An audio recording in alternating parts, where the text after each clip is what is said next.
ಭಕ್ತರಿಗೆ ವಂಚನೆ ಮಾಡ್ತಾ ಇದ್ದ ಜಾಲವೊಂದು ಈಗ ದೇವರನ್ನು ಕೂಡ ಬಿಟ್ಟಿಲ್ಲ. ರಾಜ್ಯದ ಐತಿಹಾಸಿಕ ಪ್ರಸಿದ್ಧ ದೇಗುಲ ಕೊಲ್ಲೂರು ಮೂಕಾಂಬಿಕೆ ಹೆಸರಿನಲ್ಲಿ ನಕಲಿ ಟ್ರಸ್ಟ್ ಅನ್ನು ತೆಗೆದು ಭಕ್ತರ ಕಾಣಿಕೆ ಹಣವನ್ನು ಮಂಗಮಾಯ ಮಾಡಿದ್ದಾರೆ ಕೆಲವು ವಂಚಕರು. ಈ ಬಗ್ಗೆ ಭಕ್ತಾದಿಗಳು ದೂರನ್ನ ಕೂಡ ಕೊಟ್ಟಿದ್ದಾರೆ. ಏನು ಘಟನೆ ಅಂತ ಒಂದು ರಿಪೋರ್ಟ್ ಇದೆ, ನೋಡೋಣ. ಅಬ್ಬಬ್ಬಾ, ದೇವರನ್ನೂ ಬಿಡದ ನಯ ವಂಚಕರು. ಕೊಲ್ಲೂರು ಮೂಕಾಂಬಿಕೆ ದೇಗುಲದ ಹೆಸರಲ್ಲಿ ನಕಲಿ ಟ್ರಸ್ಟ್. ವಂಚಕರ ಪಾಲಾಯಿತು ಮೂಕಾಂಬಿಕೆ ಭಕ್ತರ ಕಾಣಿಕೆ ಹಣ. ಎಸ್, ಮೋಸ ಮಾಡೋಕೆ ದುಡ್ಡು ಮಾಡೋಕೆ ಅದೆಂತ ಅಡ್ಡದಾರಿಗಳನ್ನ ಹಿಡಿತಾರೆ ಅಂದ್ರೆ ದೇವ್ರನ್ನೂ ಕೂಡ ಬಿಡುವುದಿಲ್ಲ.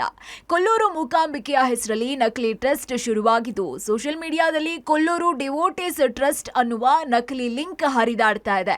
ದೇಗುಲಕ್ಕೆ ದೇಣಿಗೆ ಹರಕೆ ಸಲ್ಲಿಸುವಂತಹ ಭಕ್ತರು ಅದರಲ್ಲಿ ದುಡ್ಡನ್ನ ಕಳುಹಿಸಿದ್ದಾರಂತೆ. ಭಕ್ತರೊಬ್ರು ಹಣ ಕಳಿಸಿರುವ ಬಗ್ಗೆ ದೇಗುಲಕ್ಕೆ ಮೇಲ್ ಮಾಡಿದಾಗ ಈ ಅಕೌಂಟ್ಗೂ ದೇವಸ್ಥಾನಕ್ಕೂ ಸಂಬಂಧ ಇಲ್ಲ ಅಂತ ಸ್ಪಷ್ಟೀಕರಣ ಬಂದಿದೆ. ಹೀಗಾಗಿ ಭಕ್ತರ ಆಗಿರುವಂತಹ ರಾಘವೇಂದ್ರ ಹಾಗೂ ಧನಂಜಯ್ ಈ ಟ್ರಸ್ಟ್ ವಿರುದ್ಧ ಈಗ ಕ್ರಮ ಕೈಗೊಳ್ಳುವಂತೆ ಪೊಲೀಸ್ ಠಾಣೆಯ ಮೆಟ್ಟಿಲೇರಿದ್ದಾರೆ. ಕೊಲ್ಲೂರು ಮೂಕಾಂಬಿಕಾ ದೇವಸ್ಥಾನವನ್ನು ಹೊರತುಪಡಿಸಿಲ್ಲ ಫ್ರಾಡ್ ಮಾಡುವಂತಹ ಫ್ರಾಡ್ಗಳು. ಇವತ್ತು ನಾನು ತಂದಿರುವಂತಹ ಪ್ರಕರಣ ಏನಿದೆ, ಕೊಲ್ಲೂರು ಮೂಕಾಂಬಿಕಾ ದೇವಸ್ಥಾನಕ್ಕೆ ಇನ್ನೊಂದು ಟ್ರಸ್ಟನ್ನು ಕ್ರಿಯೇಟ್ ಮಾಡಿ, ಅಂದರೆ ಮುಜರಾಯಿ ಇಲಾಖೆಯಲ್ಲಿರುವಂತಹ ದೇವಸ್ಥಾನವನ್ನೇ ನಕಲಿ ಮಾಡಿ ಇನ್ನೊಂದು ಟ್ರಸ್ಟನ್ನು ಕ್ರಿಯೇಟ್ ಮಾಡಿದ್ದಾರೆ.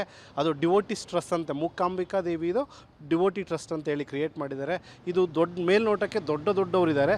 ಎಸ್, ಕೇರಳ ಮೂಲದಲ್ಲಿ ಈ ಟ್ರಸ್ಟ್ ನೋಂದಣಿ ಆಗಿರೋದು ಗೊತ್ತಾಗಿದೆ. ದೇಗುಲದ ಹೆಸರನ್ನ ದುರ್ಬಳಕೆ ಮಾಡಿಕೊಂಡು ಭಕ್ತರನ್ನ ವಂಚಿಸಲಾಗ್ತಾ ಇದೆ.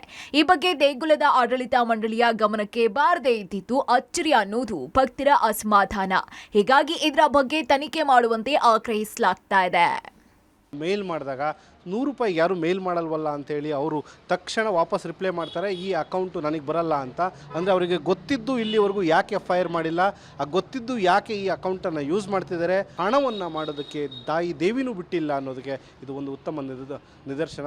ಸೊ ಹಾಗಾಗಿ ಈ ಕೂಡಲೇ ಅದ್ರ ಮೇಲೆ ತನಿಖೆ ಆಗಬೇಕು. ಎಸ್, 2022ರಿಂದ ಈ ಟ್ರಸ್ಟ್ ಹೆಸರಲ್ಲಿ ಭಕ್ತರಿಗೆ ಮಕ್ಮಾಲ್ ಟೋಪಿ ಹಾಕ್ತಾ ಇರೋದು ಗಮನಕ್ಕೆ ಬಂದಿದೆ. ಕೋಟಿ ದುಡ್ಡನ್ನ ಈ ಟ್ರಸ್ಟ್ ಲಪಟಾಯಿಸಿರುವ ಬಗ್ಗೆಯೂ ಕೂಡ ಅನುಮಾನ ವ್ಯಕ್ತವಾಗಿದೆ. ಹೀಗಾಗಿ ಈ ಬಗ್ಗೆ ಮುಜರಾಯಿ ಇಲಾಖೆ ಸೂಕ್ತ ತನಿಖೆಯನ್ನ ಮಾಡಬೇಕಾಗಿದೆ. ಪವಿತ್ರ, ಪಬ್ಲಿಕ್ ಟಿವಿ, ಬೆಂಗಳೂರು.